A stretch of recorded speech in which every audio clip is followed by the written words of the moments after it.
So our topic is customer retention, loyalty, and advocacy. Before we start, I'll introduce myself and have everybody else introduce themselves. I'm Dr. Duke Merhavi. I'm the founder of Fractional CMO and Marketing. I started that company almost 8 years ago after spending a couple of decades as CMO, VP of Marketing and Sales, Director of Marketing in different companies, different industries, large and small, and then decided to go out to the marketplace and offer small and medium-sized companies the level of service that we give big companies only on a part-time basis. So that's what we do. Tristan? Thank you. My name is Tristan Helm. I'm the CEO of Helm Mastery, which is just my fancy affiliated way of saying, hey, this is what I do. I've worked with people that were mentally handicapped, worked in a jail for quite a while, and worked with children that were in state custody. And then I moved on to mental illness, and I realized that they had some very similar components all dealing with it. So I kind of started Helm Mastery just as a way to help people shift parts of their life to create a better outcome. So, my name is Moira Olival. I am the CEO and founder of Moira Holistic Wellness. I'm a licensed mental health counselor, so I'm in a good place sitting with people that's focusing on health and wellness. Anything about health and wellness, I am passionate about it. I'm a life coach, author, best-selling author of 5 books, and also I have a TV show at JD3 TV, Mindful Yes. Yes with double S, by the way, so you don't confuse that. It's mindfulness, but mindful yes. So what I focus on is about helping individuals understand their health is their responsibility. People tend to give so much power to their healthcare providers. And what I do is empower them, educate them. This is your responsibility, this is your job. So what I do, I provide you the knowledge, the education, the tools, and whether you're dealing with any kind of mental health or physical health. I'm doing my PhD and doctorate right now in integrative medicine. So it encompasses everything, mind, body, and spirit. So I don't think one is good without the other. Nate? I'm Nathan Hawks, and I am the founder and president of Arcane Marketing. We are a digital marketing agency, a full service, but there are really 5 things that we focus on. It's just SEO, PPC, social media, web development, and videography. And I've been in the digital marketing world for about 15 years now, and it seems like I've done it all and seen it all and helped everyone from mom and pop shops to the top 10 companies in the U.S. with various consulting pieces. So, yeah. Jeremy? My name is Jeremy Luther. My wife and I started Altitude Exhibits back in 2012. We design and build trade show exhibits, and we are completely full service to managing exhibits after the fact, shipping. We've recently been nominated for over 9 awards within our industry trade show that's coming up here in a couple months, which is super exciting for us because we did take about 1.5 years off because of COVID, but we've rebounded very, very nicely. We've got a lot of loyal customers to us, and it's one of those things that we love to do, and it's good to be back in front of people and actually being relevant again in the trade show world. Very good, thank you. First question to the panel. Can you give me an example of what you do in your business to encourage customer loyalty and retention? Tristan, you want to start? Oh, you're going to put the spotlight on me. I was trying to be the gentleman and let somebody else say it. So I do a lot of networking, and I was speaking with my marketing strategist, somebody that is very close to me. We've been friends for very long. Her name is Lacey Carell. She's over there. If you have not had a chance to meet her, she is worth talking to and more.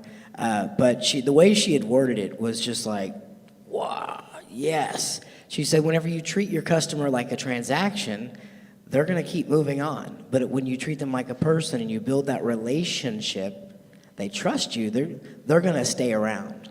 And that residual of that they feel like they are valued when they're with you, and that's at least that's the way I would answer that, is just the way you treat them and that loyalty that they have. And that's why they stay, is because it's more than just, okay, I give you my product, you give me your money. Very good. Anybody else can give us an example of what they do to get customer retention and loyalty? One of the things Tristan said is that you treat your customers in a way that make them feel good. What I do is that I offer my customers a unique, individualized way, attention. We are in an attention-seeking economy. So the moment you can focus on your customers and make them feel you are here for them and you give them full access, guess what? They don't abuse you, and I give them full access to me. They have my phone number, they have everything about me, and I have never found one person that abuses this power to just having contact with me. So I think I give them full access knowing I'm here for you no matter what. I'd say in our business, with running a digital marketing agency, a piece that has been super important is I started an agency back in 2007, and it's not the agency that I run today. But I saw a lot of the flaws that agency had in communication and customer retention. In fact, I think that their retention length at one point was like 5 or 6 months, and about every 5 or 6 months, pretty regularly, they had churn with their clients. I have a philosophy that is that people don't do business with businesses, people do business with people. And you know, one thing that is a big deal to me is making sure that the client knows exactly what it is that the value that we provide, why they hire a company like us to help them out. And if I don't show them that time and attention, then sometimes that can be rough. So one of the things that we've set up in our agency is we have, and it's probably similar to a lot of other agencies, but account managers. And in their roles and responsibilities, the primary function that they hold, the highest priority, is to have a relationship with our clients. So they have, like, we have some minimum guidelines for them, like they have to have conversation with them at least twice a month. They have to be able to accurately talk about what's happening, what the reporting is, what the next steps are, etc. And it's amazing how much of an impact that has.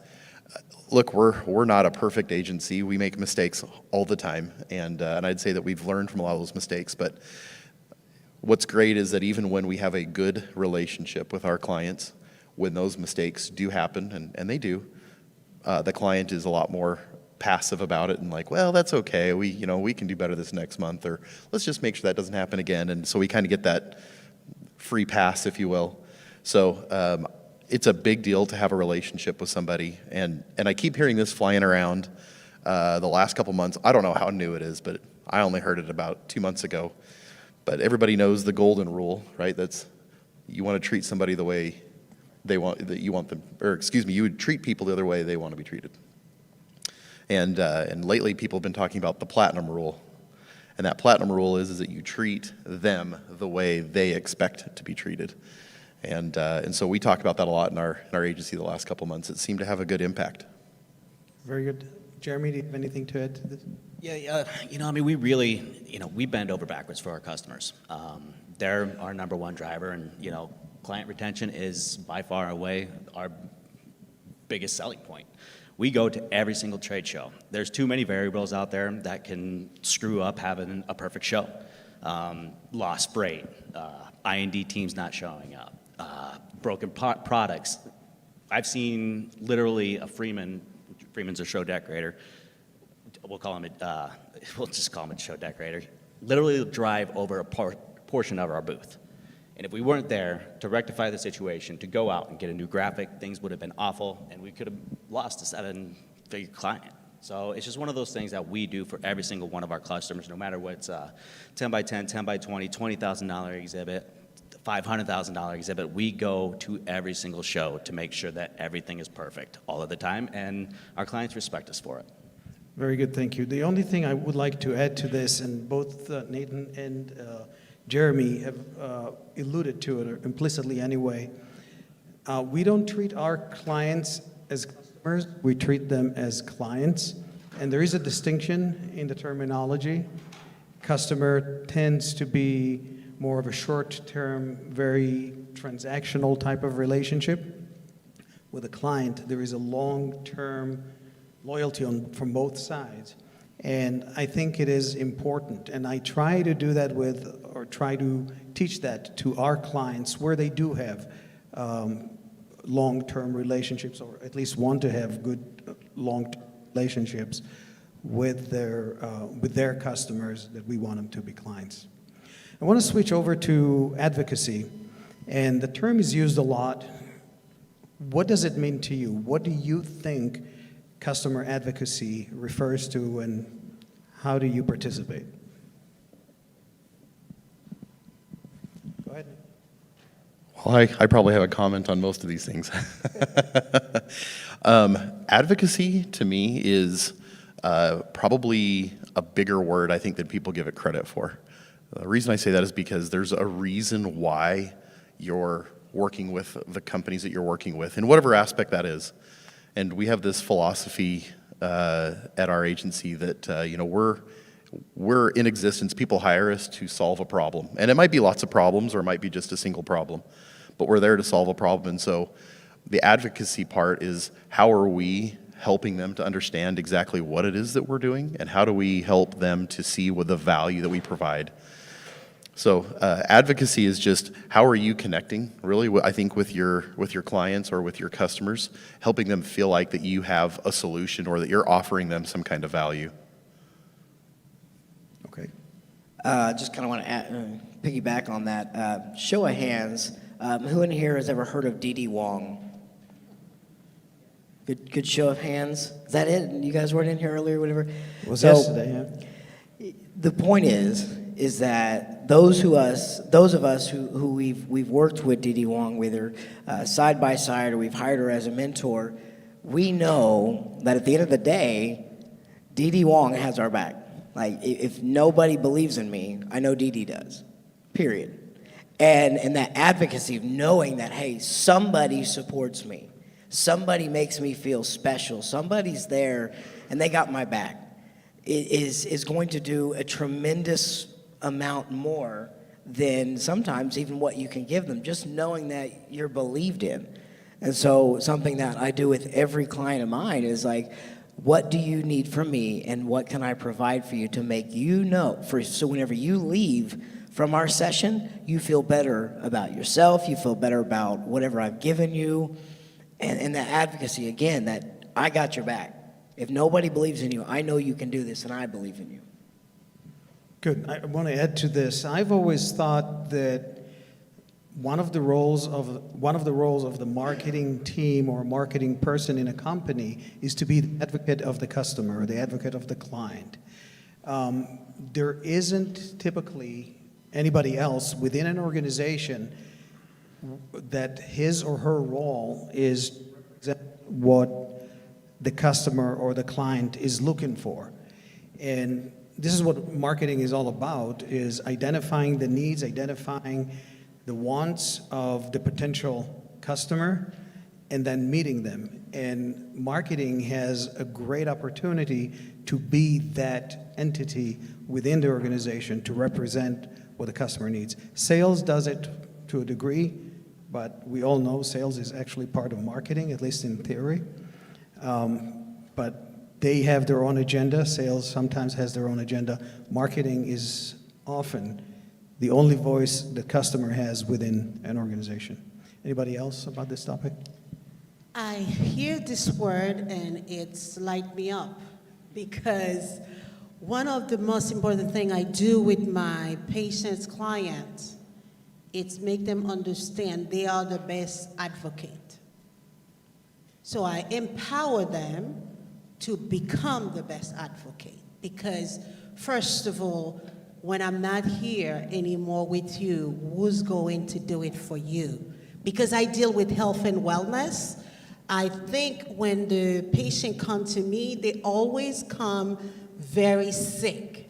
So they are completely lost, and they don't have, over the years, people to advocate for them. So sometime, for me, the first few steps is to start educating them on what you need from me. I'm your best advocate for now, but I'm educating you to become your best advocate, because I can't replace you in your life when it's come to health and wellness. So you have to really learn to go to your medical doctor and say things about yourself. What do you want from your doctor? How to approach them so you can become that person. You can feel good when you go, you don't feel powerless. Because this is most often what I realize that is missing. People are afraid to approach the medical doctors and say what they feel, what they think, because the doctor is your God and Savior. So when he say, take this medication, that's it. So I help them understand. Ask questions. What is the side effect? What's going to happen if I do that? And then I feel this is actually have given me the best result. So they become so empowered to take the next steps so they can do the thing they need to do to stay and maintain a state of health. I was going to say the same thing. She nailed it. Yeah, I mean, That's good. That's good. I like that. I like what he said. Jeremy, the next question, we'll start with you. It is often said that it's easier to sell to an existing customer or upgrade, you want fries with that, as opposed to getting a new customer. What do you feel is more important, customer loyalty and retention, or business development and sales? That's a really tough one for us, because it's probably where we struggle the most within our company. You know, when you mentioned about account managers, is an account manager a sales rep? Are sales reps, account managers? At what point in time do they take a project and then turn it off over to a project manager? Obviously, I don't think we've ever lost a customer at Altitude Exhibits. We really treat our guys that well. The hard part about what that does to our time is it doesn't clear up enough of it for us to go out and get new business. New business comes to us. I actually, I come from a sales background, not a marketing. I have a marketing degree, but I'm more of a salesman than anything. And we finally got to a point where we hired enough people to be able to grow to where I think we can potentially grow within the next 6 months. But I think that's one of those things where I have to start making cold calls again. It's something I love to do. It's something that a lot of people aren't comfortable with, but it's really one of the most effective tools that I've found, and one of the reasons why we were able to grow so quickly when we became incorporated in 2012 is because I like to be aggressive. It's one of those things that not a lot of people, like I said, my sales reps, they're not aggressive, but they're amazing with the clients. So, the clients love them. Everybody loves them, and they're fantastic at what they do. But at what point in time do you, separate a sales rep from an order taker? So are you doing the sales and they're doing the retention? Yeah, I mean, yes and no. Just like I said, most of our leads come through referrals. People see, the exhibits that we do, they see it on the show floor, they see, the awards that we win with, and if they like what they see, they're going to come to us. Marketing is a very difficult situation in our industry for B2B. I know that there's some very large corporations that do a very, very good job of it and have marketing departments, but it's one of those things it's a struggle for, definitely for my company, and I think for a lot of companies out there, trying to regain trust that trade shows are returning when attendance is at 30 and 40%. So it's one of those things where I have to start getting back into sales and start getting as aggressive again in order to try to find new business, because the retention is easy. That doesn't come hard to us whatsoever.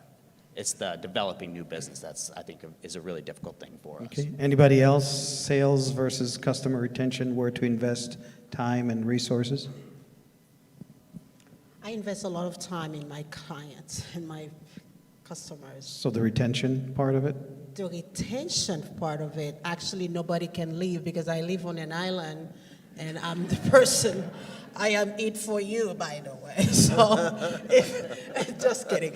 But the idea is that the way I treat my clients, you can't find this anywhere. Go out there and I give you the attention you need because I know I am attention seeking when I go to just getting my stuff done. I will bug you until I get it done. So instead of you bugging me to get it done, I made sure I giving you much more than what you really paid for. So I blow your mind, so you can't leave.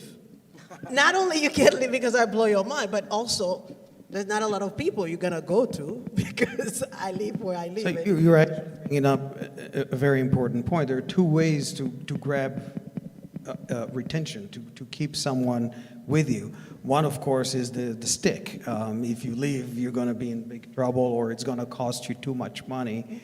But what we prefer to do, obviously, as marketers, that I give you so much and I do so well for you, just like others have mentioned, that you don't want to leave. It wouldn't make sense for you to leave. There's a gas station a lot of people might be familiar with. It's called 7-Eleven. That was a joke. You guys were supposed to laugh. Anyways, it was on an episode of Undercover Boss, and the guy, he goes to one of the 7-Elevens where they have the highest retention rate of coffee sales. And he's like, what are they putting in their coffee? Like, is it crack? I don't know. But everyone keeps coming back. And he's, again, undercover because it's Undercover Boss. He comes in and he's getting to know the lady, and she is just on it. Like, she's making sure that everybody that's getting their coffee is talking to her. And they're there every single morning getting their coffee. And she's wiping up the messes. She's talking to the children, with the parents trying to get their coffee, just interacting with them. And later on, the camera's on him, and he's like, I thought it was the coffee. And he's like, this place has the highest sales because of this lady. And then he goes on, he gives her this major gift and blesses her in a mighty way. But the point is that because of how she made each individual customer feel, they could have gone anywhere else to get coffee. They could go buy Folgers and make their own coffee. But they went to her, or they went to 7-Eleven because of her. So the retention is just, I feel better when I go there. And I think we saw today in some other presentations that the relationship, the way you interact with people, I think everybody said the same thing. This is the most valuable asset that you have. There are tons of companies that do what you do, and somebody said it a couple of hours ago. But the way you treat people, the way the relationship is built is the difference, is the differentiating factor. Anybody else on this point? So in our agency, we put a big emphasis on the relationship, and so retention's a big deal. I do have some salespeople, and they do a fantastic job. But the idea is not to lose as much or more than you're bringing in, right? Because that is just an endless cycle, and it becomes a little bit tedious. But one of the things that I think that we're probably the most proud of, and when people ask me for, like what's an important point or a differentiator in your agency, and our client retention length, we've been an agency for 7 years, and our client retention length in that 7 years is an average of 32 months. So in the digital marketing world, I'm really proud of that. That's a really big deal. But it's based off of a philosophy that there are 4 points we talk about. And so these are things that we actually talk about in our company a lot. Point number one is that our clients feel like that they want to be heard, right? They have an issue, they want to tell you about it, they want to tell you what they think their solution is, etc. So you need to make them feel like they're heard. Point number two is they need to feel like they are respected. If they hear you and you're like, yeah, okay, whatever, it doesn't mean a lot. So make sure that you give them respect. They have given us the respect to hire us. We need to give them the respect to listen. And then the third point is that they have hired us for a reason, and so they need to feel, at least in the relationship, that we are the authority. And so there are answers that we may come up with in the interactions with them, but it's us coming up with things proactively rather than as being an order taker. And then the fourth point that we always talk about is, and I've seen it around, for a couple of years, and we have a piece of art hanging on our wall in our office that talks about it, and I can't remember who the quote's from, but nobody remembers what you said to them, nobody remembers what you did to them, but they always remember how you made them feel. Yes, thank you. But that is such a big deal, right? And so if we make our clients feel respected and heard, that we are the authority, then the retention makes sense. So absolutely, and original question was, is it easier to sell more to your original clients than to go pick up new clients? Right? And I don't know if it's easier to sell to them, but you can certainly provide more value. And as long as the value that you're providing exceeds the price, then they're going to stay with you. So as long as they continue to see that, if the value exceeds the price, they'll buy it no matter what the cost is.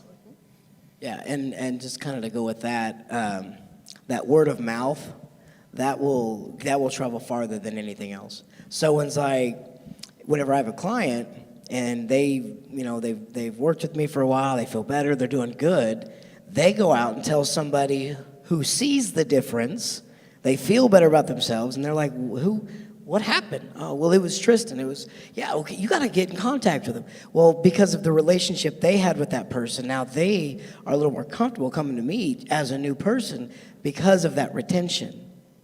And so like I said, I think it's easier just to keep people that are already with you, because they're going to go out there and they're gonna spread it a lot faster. Yeah, your clients become your advocates, and that's the greatest feeling I think that any business can have. And I know in our business, we don't do marketing for ourselves in the traditional sense. We have clients that come to us because they spoke with other clients and they from them some good things. So it always works.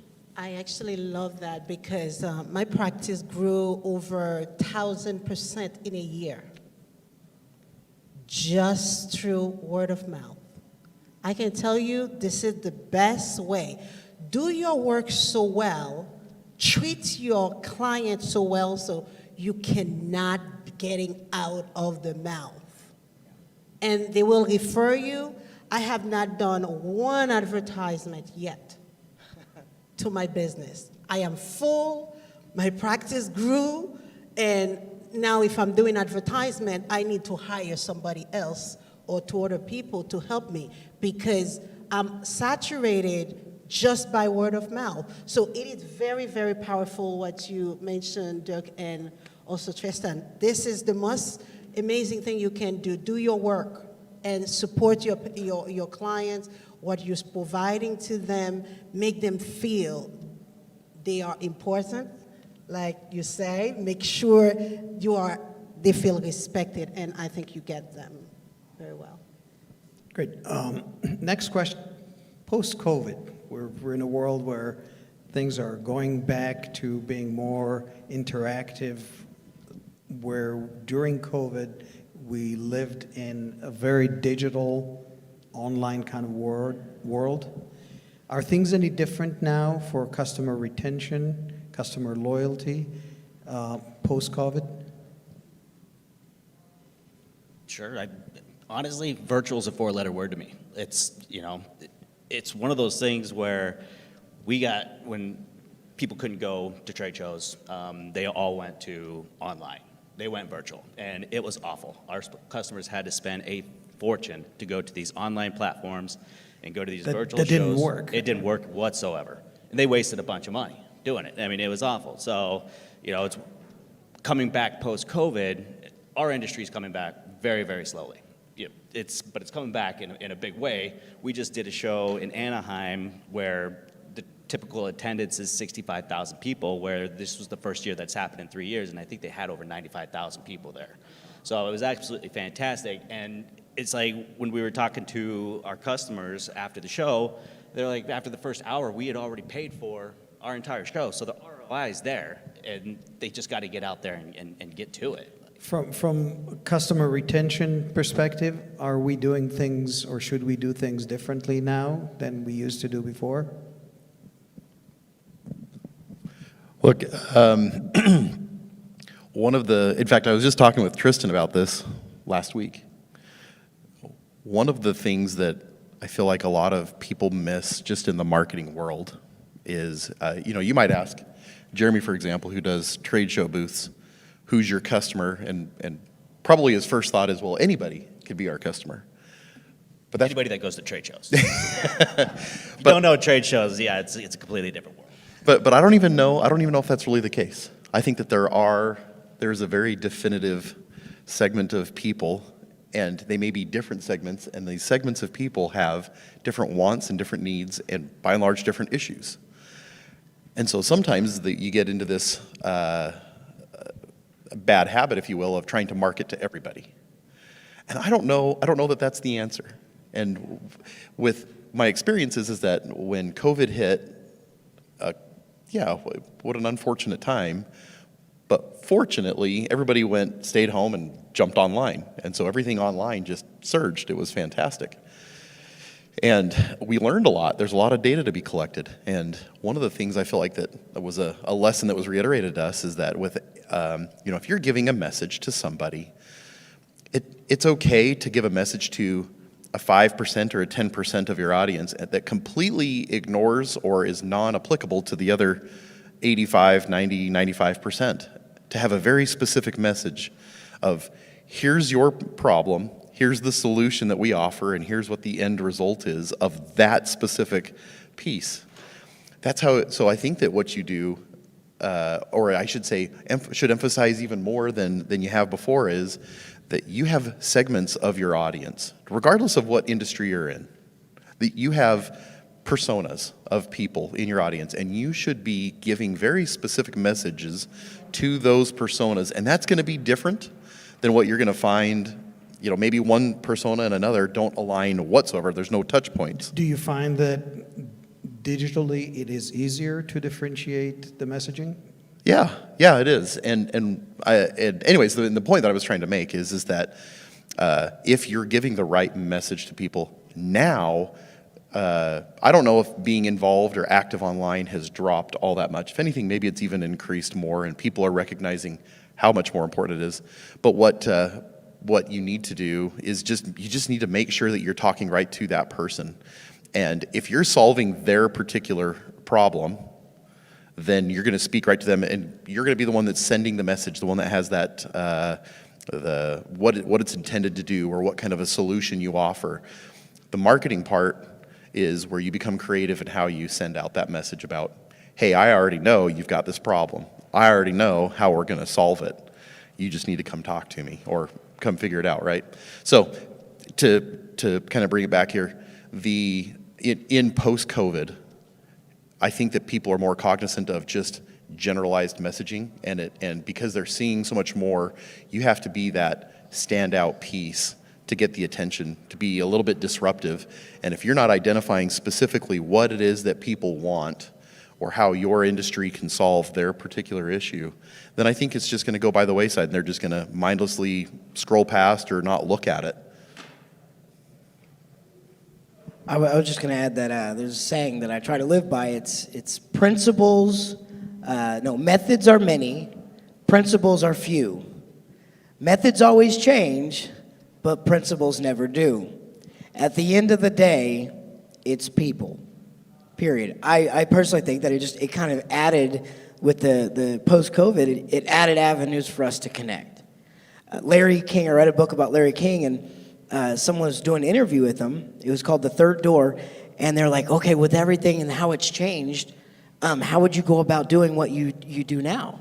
Back in the day, I guess he went to radio station after radio station and knocked and said, hey, can you give me a job? And he says, I would do the same thing. It's still people. It's just a new method, or it's an addition in your arsenal.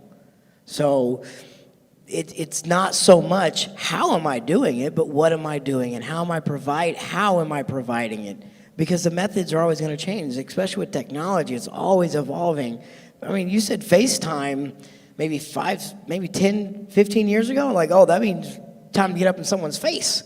Like, they would have never thought that meant you're going to talk to somebody on a phone and you could see them in live action. And so the digital world is evolving. And so when we become adaptive to it, because that's kind of where things are headed, it just helps us to either get new reach with our customers or retain them in different ways.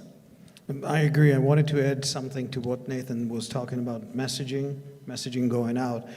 Obviously, with digital options, with online presence, we can send tailored messages to the different segments within our audience.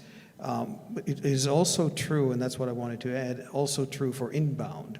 So if we take an example of a store, if a store had to look a certain way, a shoe store, okay, it can only look one way in the physical world.